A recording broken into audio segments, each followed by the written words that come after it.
ഇറാനും അമേരിക്കയും തമ്മിൽ രണ്ടാഴ്ചത്തേക്ക് താൽക്കാലിക വെടിനിർത്തൽ ഉണ്ടായിരിക്കുകയാണ്. ലബനനിലും ഇത് ബാധകമാണ് എന്നാണ് അറിയാൻ കഴിയുന്നത്. ഇത് എപ്പോൾ പ്രാബല്യത്തിൽ വരുമെന്ന കാര്യത്തിൽ ഇപ്പോഴും അവ്യക്തത തുടരുകയാണ്. ഉടൻ വെടിനിർത്തലിനാണ് ധാരണയെന്നാണ് പാക് പ്രധാനമന്ത്രി പറയുന്നത്. ഏതായാലും ആശ്വാസകരമായ വാർത്തയാണ് ഈ മണിക്കൂറിൽ പുറത്തുവരുന്നത്. ഹോർമുസിൽ രണ്ടാഴ്ച ഇറാൻ ഏകോപനത്തിൽ കപ്പലുകൾക്ക് സഞ്ചരിക്കാനും അനുമതി നൽകിയിട്ടുണ്ട്. ഇറാൻ വിദേശകാര്യമന്ത്രിയുടെ പ്രസ്താവന ട്രൂത്ത് സോഷ്യലിൽ പങ്കുവച്ച US പ്രസിഡന്റ് ഡൊണാൾഡ് ട്രംപ്. എണ്ണവില ഇടിഞ്ഞു, ഗൾഫിൽ ആശ്വാസം. ഇപ്പോൾ വിശദാംശങ്ങൾ നൽകാനായി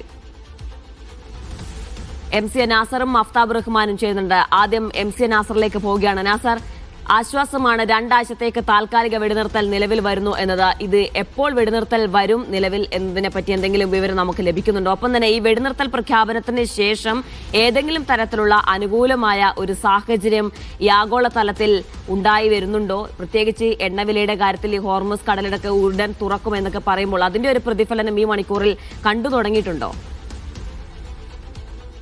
തീർച്ചയായിട്ടും ഇപ്പോൾ തന്നെ വിപണിയിൽ എണ്ണവില ഏതാണ്ട് 10% മുകളിൽ ഇടിഞ്ഞതായിട്ടാണ് വിവരങ്ങൾ, റിപ്പോർട്ടുകൾ ലഭ്യമാകുന്നത്.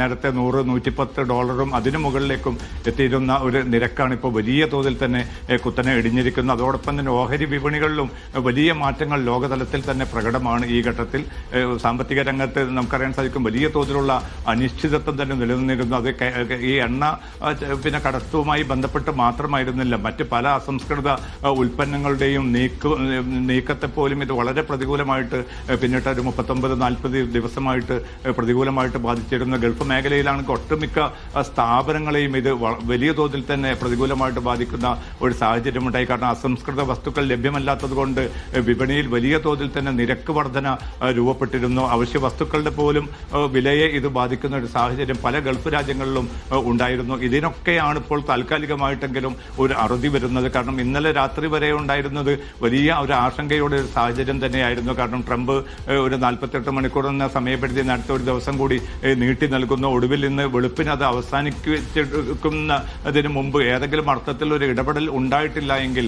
ഒരു നാഗരികതയെ തന്നെ താൻ ഒറ്റ രാത്രി കൊണ്ട് ഇല്ലാതാക്കുമെന്ന ഏറ്റവും പ്രകോപനപരമായിട്ടുള്ള പ്രതികരണങ്ങൾ വരുന്നു. ഇതൊക്കെയും വലിയ അങ്കലാപ്പ് സൃഷ്ടിച്ചതിൽ അത് സ്വദേശികൾക്ക് മാത്രമല്ല, ഇവിടെ ചേക്കേറിയിരിക്കുന്ന മലയാളികൾ ഉൾപ്പെടെയുള്ള ലക്ഷക്കണക്കിന് മനുഷ്യരെ അവരുടെ ഉപജീവനത്തെയൊക്കെ ഇത് പ്രതികൂലമായിട്ട് ബാധിക്കുമെന്ന വലിയൊരു ആശങ്ക രൂപപ്പെട്ടിരുന്നു. കാരണം തൊഴിൽ മേഖലയിലേക്ക് പോലും ഇതിന്റെ പ്രത്യാഘാതങ്ങൾ കടന്നു വരുന്ന കൃത്യമായിട്ടുള്ള സൂചന ഉണ്ടായിരുന്നു. പ്രധാനമായിട്ടും ടൂറിസം, അതോടൊപ്പം തന്നെ അടിസ്ഥാന സൗകര്യങ്ങൾ, ഷിപ്പിംഗ് ഉൾപ്പെടെയുള്ള മേഖലകളിൽ വലിയ തോതിൽ തന്നെ ഒരു പ്രതിസന്ധി രൂപപ്പെട്ടിരുന്നു. അത്തരം ഒരു സാഹചര്യമാണ് ഇപ്പോൾ അമേരിക്കയും ഇറാനും തമ്മിലുള്ള ഒരു ധാരണയിലൂടെ ഇല്ലാതായിരിക്കുന്നത്. പക്ഷേ ഇത് സ്ഥായിയായിട്ടുള്ള ഒരു യുദ്ധവിരാമമാണോ എന്ന് ചോദിച്ചാൽ അല്ല എന്ന് തന്നെയാണ് ഉത്തരം. കാരണം ഈ മാസം 10-ന്, അതായത് വെള്ളിയാഴ്ചയാണ് ഇപ്പോൾ ഇസ്ലാമാബാദിൽ അമേരിക്കയും ഇറാനും തമ്മിലുള്ള ചർച്ച നടക്കുന്നത്.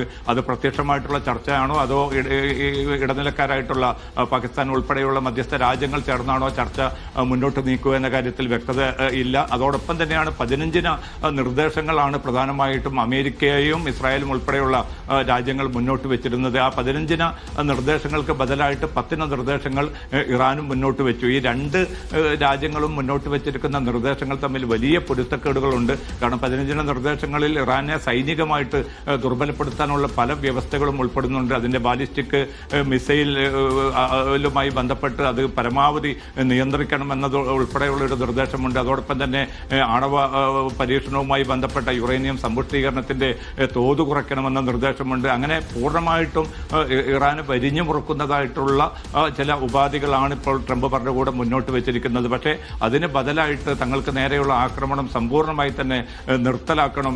ഇതുവരെ ചെയ്തിരിക്കുന്ന ഈ കുറ്റകൃത്യങ്ങൾക്ക് കൃത്യമായിട്ടുള്ള നഷ്ടപരിഹാരം ലഭ്യമാക്കണം. ഹോർമസ് കടലിനു മേലുള്ള തങ്ങളുടെ പൂർണ്ണമായിട്ടുള്ള അധികാരം നിലനിർത്തി മുന്നോട്ട് പോകാനുള്ള സൗകര്യമൊരുക്കണം എന്നതുൾപ്പെടെയുള്ള ഒട്ടേറെ ആവശ്യങ്ങൾ മുന്നോട്ട് വെച്ചിട്ടുണ്ട്. അതോടൊപ്പം തന്നെ പിന്നിട്ട കുറേ പതിറ്റാണ്ടുകളായി നിലനിൽക്കുന്ന ഉപരോധം പൂർണ്ണമായിട്ട് പിൻവലിക്കുകയും തങ്ങളുടെ കണ്ടുകെട്ടിയ എല്ലാ സ്വത്തുവകകളും കൈമാറണം എന്നതുൾപ്പെടെയുള്ള നിർദ്ദേശങ്ങൾ ഈ 15 നിർദ്ദേശങ്ങളുടെ ഭാഗമായിട്ട് ഇറാനും മുന്നോട്ട് വെച്ചിട്ടുണ്ട്. പക്ഷേ താൽക്കാലികമാണെങ്കിൽ പോലും ഈ ഒരു വെടിനിർത്തൽ ഒരുപക്ഷെ ഒരു അനുകൂലമായിട്ടുള്ള ചർച്ചകൾക്കുള്ള സാഹചര്യം ഒരുക്കും എന്നൊരു പ്രതീക്ഷയാണ് പാകിസ്ഥാനും ഈജിപ്തിനും തുർക്കി ഉൾപ്പെടെയുള്ള മധ്യസ്ഥ രാജ്യങ്ങൾക്കുള്ളത്. അതോടൊപ്പം തന്നെ ഗൾഫ് രാജ്യങ്ങളെ സംബന്ധിച്ചിടത്തോളവും നയതന്ത്ര നീക്കത്തിലൂടെ അല്ലാതെ ഈ പ്രശ്നങ്ങൾ പരിഹരിക്കാനാവില്ല എന്ന ഒരു നിലപാട് തന്നെയാണ് തുടക്കം മുതൽ ഈ രാജ്യങ്ങളും പ്രകടിപ്പിച്ചു വരുന്നത്. അതുകൊണ്ട് തന്നെ ഈ ഒരു കിട്ടിയ ഒരു സന്ദർഭം ഈ രണ്ടാഴ്ചക്കാലത്തിനുള്ളിൽ തന്നെ പ്രശ്നങ്ങളിൽ പരമാവധി ഒരു ഒത്തുതീർപ്പുകളുടെയും വിട്ടുവീഴ്ചകളുടെയും അടിസ്ഥാനത്തിൽ ഇരു രാജ്യങ്ങൾക്കും മുന്നോട്ട് പോകാൻ